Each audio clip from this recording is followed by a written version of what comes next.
রাজবাড়ী দৌলতদিয়া ফেরিঘাটে বাসডুবির ঘটনায় মৃতের সংখ্যা বেড়ে ২৬ জনে দাঁড়িয়েছে। এর মধ্যে ২৫ জনের মরদেহ স্বজনদের কাছে হস্তান্তর করা হয়েছে। নিহতদের মধ্যে ১১ জন নারী, ৮ শিশু ও ৬ জন পুরুষ।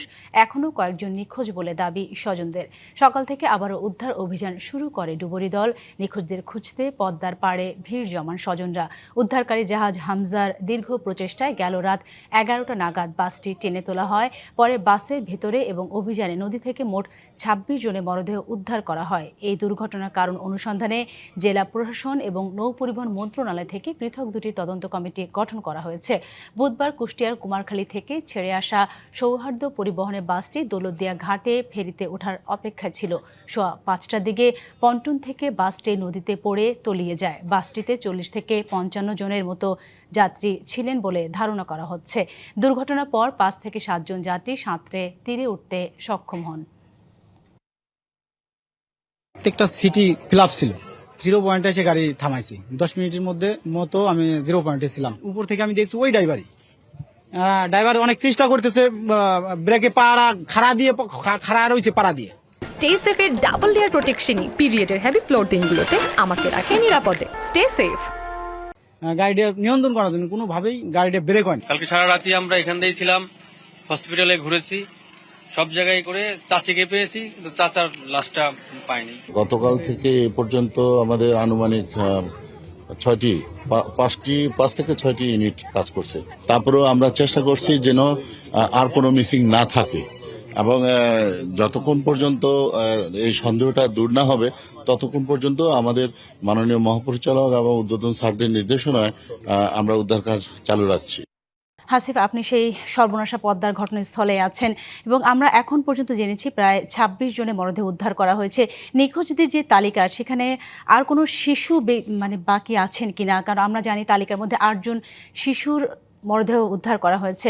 কি অবস্থা দেখতে পাচ্ছেন, বা দুর্ঘটনা উদ্ধারে বা তদন্ত কমিটিতে যে কমিটি গঠন করা হয়েছে তাদের কাছ থেকে নতুন কোনো তথ্য আপনি পেয়েছেন কিনা? সাথী যেমনটি বলছিলেন, বিশেষ করে যদি বলি যে এখনো পর্যন্ত কিন্তু সেই উদ্ধার তৎপরতা কিন্তু রয়ে গিয়েছে এবং বিশেষ করে যে এখনো আরো অনেকেই কিন্তু নিখোঁজ রয়েছেন, যাদেরকে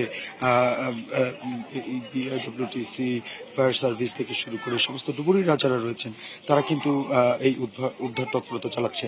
এছাড়াও গতকাল থেকে আমরা দেখেছি যে প্রচুর পরিমাণে কিন্তু আসলে স্বজন হারানোর যে ইয়াটা ছিল সেটি আমরা একটু কথা বলবো।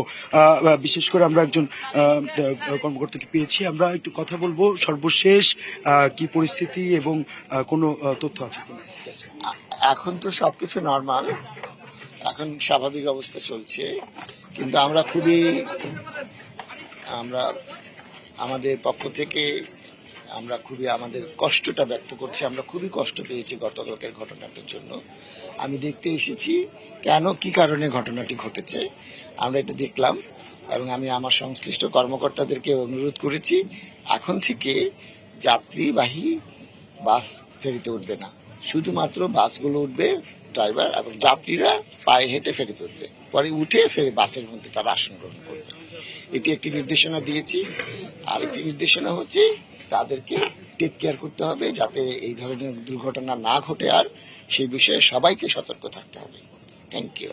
সাথে কথা বলছিলাম আমরা, যদি একটু বলি বিশেষ করে বেশ কিছু নির্দেশনা হয়তো আসতে যাচ্ছে এবং যে বিষয়টি বললেন যে নিখোঁজের যে সংখ্যাটি কিংবা স্বজনদের যে বিষয়টি, এখন পর্যন্ত উদ্ধার তৎপরতা চালিয়ে যাচ্ছে। বিশেষ করে যেহেতু অর্ধ শতাধিক যাত্রী নিয়ে বাসটি আসছিলেন এবং এক পর্যায়ে ২৬ জনের লাশ পাওয়া গেল, ২৫ জনের হস্তান্তর করলেও বাকি যারা রয়েছে তাদের যে উদ্ধারের যে তৎপরতা সেটি কিন্তু চালিয়ে যাচ্ছে। তবে পরবর্তী কোনো তথ্য পেলে অবশ্যই সেটির সাথে আপনার মাধ্যমে জানিয়ে দিন। নিশ্চয়ই হাসিফ, আপনি থাকুন সেখানে। ধন্যবাদ আপনাকে।